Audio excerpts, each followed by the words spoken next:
Glad to have you join us in the newsroom. These are the stories we're following at the moment. President Bola Tinubu has warned that ministers who do not deliver on their assignment and set targets will be sent packing from the cabinet.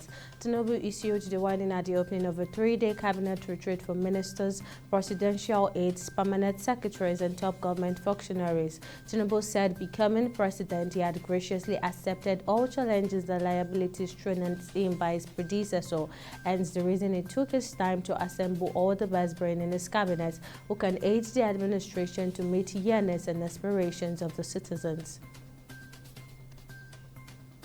The Senate has commenced the screening of the newly nominated candidates for the positions of Resident Electoral Commissioners (RECs) of the Independent National Electoral Commission (INEC). Senate President Godswill Akpabio, during plenary, announced President Bola Tinubu's request for the confirmation of the nominations of the REC for INEC in accordance with the provision of Section 154, subsection 1 of the Constitution.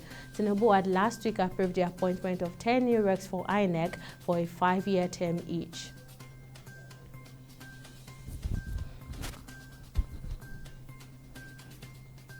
Chairman of Rivers State Chapter of the National Youth Council of Nigeria, Chijioke Inuwo, and other youths who were arrested on Wednesday are currently being arraigned at the Rivers State High Court. The youths were arrested and arraigned over an attack on the residence of the Speaker of the House of Assembly, Martins Amawele, on Tuesday. The arrest of the youth followed impeachment proceedings launched against Rivers State Governor Siminalayi Fubara by the Rivers State House of Assembly on Monday.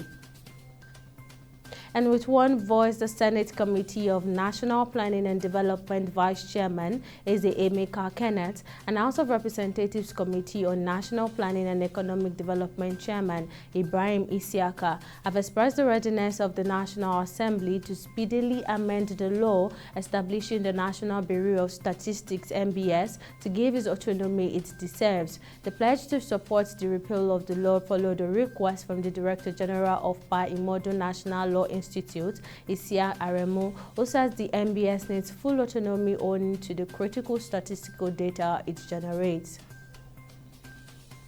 An airport has secured the foreign carrier operator permit, which allows airlines from other regions to fly to Europe, and third country operators permit, paving way for its proposed operation into the United Kingdom. Its chairman, Chief Executive Officer Allen Oyema, who made this known, says it obtained this permit. The airline went through stringent audit to ensure that it met the high safety status, capacity, standards and conditions to qualify to fly into the United Kingdom. Oyema identified the challenges that beset domestic airlines operations in Nigeria, saying the major challenge is the lack of transit facilities at the international airport in the country. And on the global scene, Russian courts have sentenced 15 anti-Israeli protesters who stormed an airport in the southern region of Dagestan to shut them in prison.